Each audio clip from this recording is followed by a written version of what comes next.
Então vamos lá, pessoal, vamos começar o dia de hoje falando de dois sabotadores que também estão bem disfarçados, mas que prejudicam bastante o nosso planejamento, a nossa vida, o nosso dia a dia, né?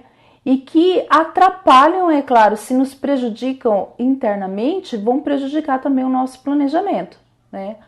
Um deles é o sabotador da vítima, né? Eu costumo até falar o vítima, porque esse sabotador, ele vai pegar as pessoas pelo lado emocional. Então nós vamos ter hoje dois sabotadores que eles são assim um contrário do outro. Então o hiperracional, que é claro vai agir mais pelo lado racional, e aquele que se faz de vítima, que ele pega o lado emocional das pessoas. E como é esse sabotador? Ele procura se basear e se fortalecer através do lado emocional das pessoas, através daquilo que as pessoas podem sentir, através do sentimento de dó, né? Ele vai usar por isso aí. Ele vai lá para conquistar o quê? A atenção e afeto das pessoas, né? Então ele costuma cultivar muitos sentimentos negativos dentro dele, muitas situações negativas dentro dele, né? Dizendo que ele é mal incompreendido, ele sempre tenta mostrar que ele está prejudicado nas situações, que ele não faz determinadas coisas, porque, coitado, várias coisas bloqueiam ele na vida, né? Tudo na vida dele é difícil. Então, a pessoa que tem esse sabotador da vítima, ele é sempre muito dramático e muito temperamental. Ele é aquele que costuma fazer uma tempestade num copo d'água, como a gente costuma dizer, né? Por qualquer coisa. Por quê? Assim ele consegue prender o foco das pessoas num foco emocional. E aí as pessoas deixam com que ele até possa, né, tem dó dele e liberam ele de várias responsabilidades e de várias coisas, né? Ele sufoca muito a raiva dentro dele, né? E isso vai resultando numa depressão intensa, numa apatia. O que é a apatia? Aquela vontade que a gente tem de muitas vezes não fazer nada, não ir para frente, aquela desmotivação, né? Fadiga constante, porque ele está num esforço constante de captar o sentimento de dó, o sentimento de raiva, aquele sentimento de coitadice, né? Então esse é o sabotador da vítima, e ele vai envolvendo esses sentimentos diante dele. Então a carga emocional para ele e para as outras pessoas é muito grande. E isso vai criando um campo de energia que dificulta com que ele esteja realizando as coisas que ele tem pela frente, né? E aí, é claro, ele se aproveita mesmo. Ninguém me entende, pobre de mim, as coisas terríveis sempre acontecem na minha vida, ninguém me ama. Então, assim, ninguém sabe que eu passo por tais momentos porque a minha vida sempre teve muito problema. Então, coitado de mim. E isso ele vai se justificando para poder também não progredir na vida, né? Então, quer dizer, quando essa pessoa que tem esse sabotador da vítima, ela começa a fazer um planejamento, então ela também pode usar essa desculpa. Hoje eu não consegui planejar porque, nossa, ninguém sabe o quanto que eu tinha de dor de cabeça, o quanto que para mim é difícil, as situações da minha vida, o quanto que elas me bloqueiam, o lugar onde eu moro é um lugar difícil, as coisas... comigo só acontecem coisa errada, né? Então ele vai se lamentando. E nessa lamentela ele se justifica. E se justificando, então ele vai até procrastinando, né? Deixando para trás. Porque aí ele tem desculpa para que as pessoas passem a mão na cabeça dele e digam, é mesmo, você não consegue ir para frente porque coitado de você, né? Com tudo isso de problema, você ainda é uma pessoa... assim, né, que a gente vê até positiva com tudo esse problema e de dificuldade que você tem pela vida. Então, assim, um emprego razoável, ou não ter conseguido um emprego, ou um relacionamento até meia boca, tá bom para você, né? Porque coitado de você, né? Você tem todas as dificuldades, então ao menos você conseguiu alguma pessoa. Então ele consegue esse tipo de comentário das pessoas. E isso vai levá-lo a continuar nessa mesmice, né? E, é claro, a chamar muito mais atenção sobre ele, sobre as pessoas. E, é claro, como então toda a vitalidade dessa pessoa ela é desperdiçada nesse foco de ressentimento, nesse foco de desculpas, né? Então, toda aquela força, energia, criatividade que ele teria para produzir, ele usa como desculpa. E isso vai sabotando cada vez mais os seus planos, a sua vida, e ele perde então grandes oportunidades na vida, porque na verdade o foco dele está ali no ressentimento e não nas conquistas que ele pode ter ou que ele já teve na vida. Então, por isso também foi muito importante a gente fazer aquele exercício lá do começo dessa jornada, porque a pessoa que tem um sabotador aí da vítima bem alto, ele começa a baixar esse sabotador quando ele começa a olhar as conquistas, começa a perceber que ele pode fazer acontecer, que ele pode ser diferente apesar de algumas situações o limitarem. Qual que seria o remédio para esse, né, que é a vítima? O remédio seria justo isso, ele colocar um foco na autorresponsabilidade. Tudo que acontece na minha vida, eu tive a responsabilidade para que isso acontecesse de uma forma ou de outra, né? Ah, Mara, mas mesmo aquilo que as pessoas fizeram comigo e tal, nós emitimos energia. Então, nós estamos, quando a gente joga para o campo de energia, uma energia negativa, a gente recebe do campo de energia uma energia negativa. Então, se eu só recebo coisas ruins e que nada dá certo, é porque eu estou jogando aquilo para o campo. Então, eu também sou responsável, né? Então, essa pessoa que se vê com o sabotador da vítima muito alto, uma das formas dela baixar isso é ela se assumir responsável. Não, pera lá, se meu ano já começou dando errado, é sinal que eu tenho grande responsabilidade nisso. E o que, né, porque só essa frase faria com que ele sentasse em cima dessa culpa e ficasse ali.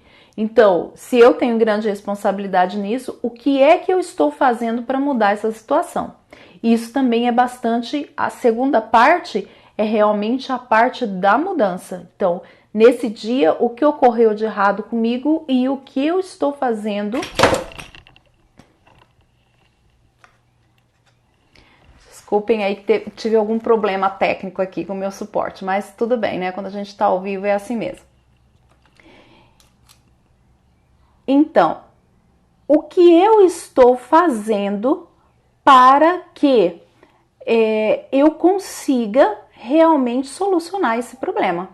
E isso é algo muito importante mesmo, que nós temos que levar bastante em consideração e começar então a mudar. Outra coisa, outro sabotador importante é o sabotador do racional, né? O super racional aí. Esse sabotador, ele também está presente na vida das pessoas e ele também é outro sabotador que na minha vida, na vida de vocês, o hiperracional, ele é um sabotador disfarçado, né? Disfarçado por quê? Porque ele parece ser uma coisa tão positiva, tão boa, mas que na verdade nos bloqueia de várias coisas.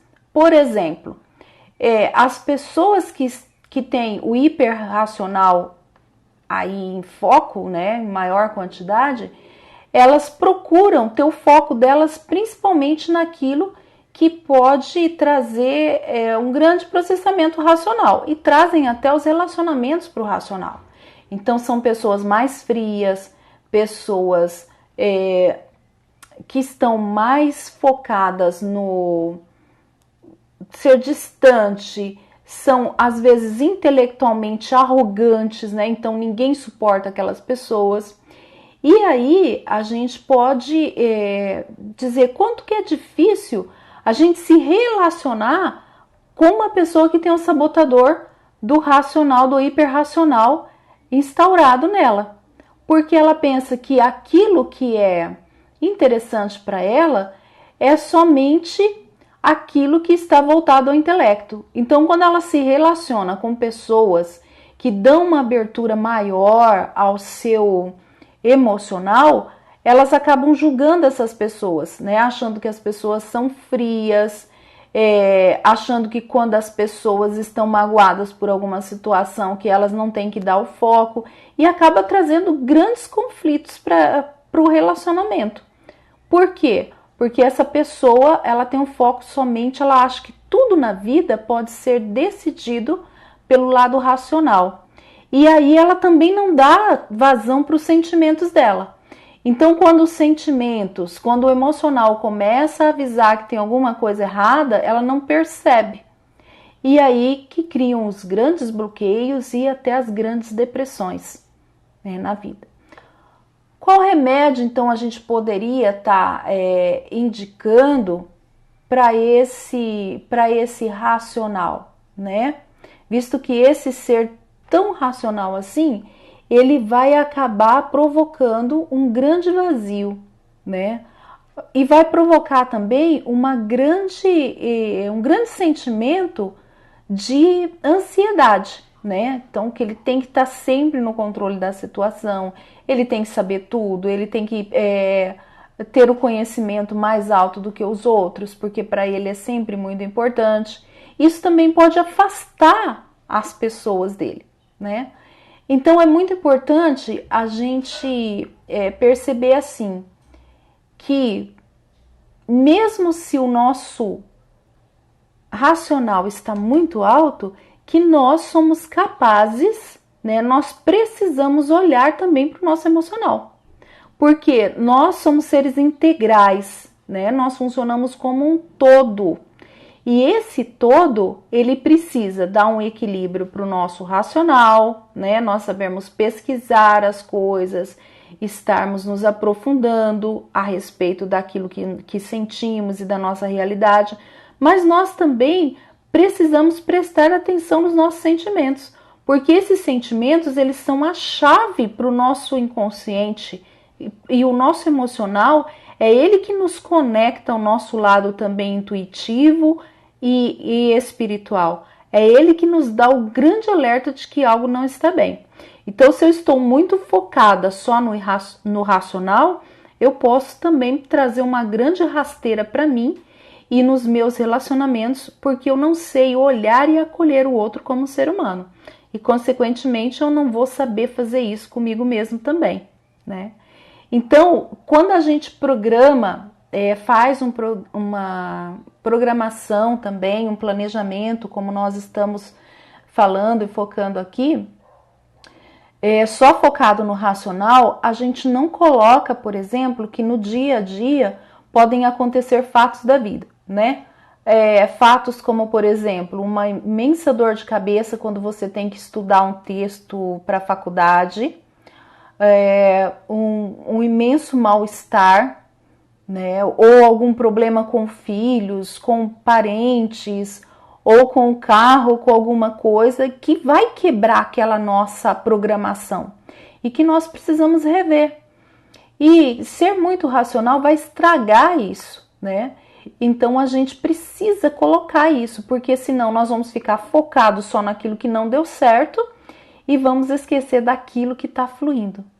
Então o hiperracional, ele tem que pensar muitas vezes que o outro também é diferente e que acolher esse diferente, acolher os pensamentos, acolher os sentimentos faz parte da vida.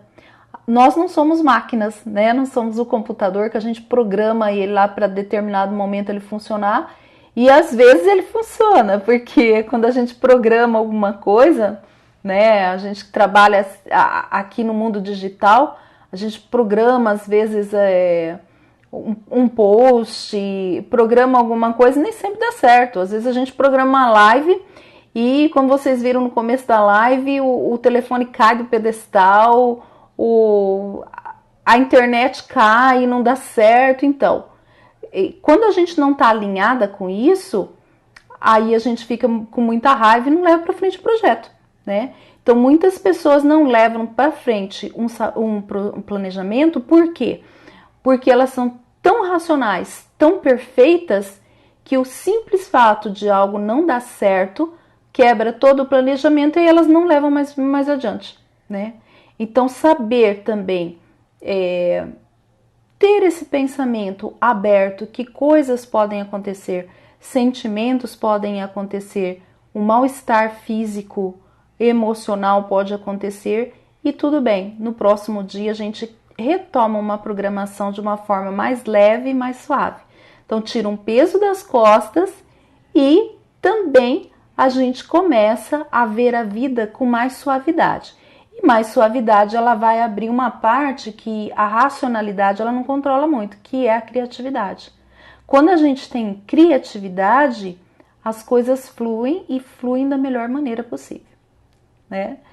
Então, amanhã nós vamos falar dos dois últimos sabotadores, do esquivo e daquele sabotador que é um dos grandes vilões que está abaixo de todos os outros, mas é o principal, que é o crítico, né? Então, nós vamos falar desses últimos para fechar um pouquinho e para fazer uma alavancagem no planejamento, retomar aquela parte que você escolheu para alavancar o teu 2020, como que tá a tua programação e a tua visualização. Então eu aguardo vocês amanhã às 18 horas aqui no na minha página do Instagram.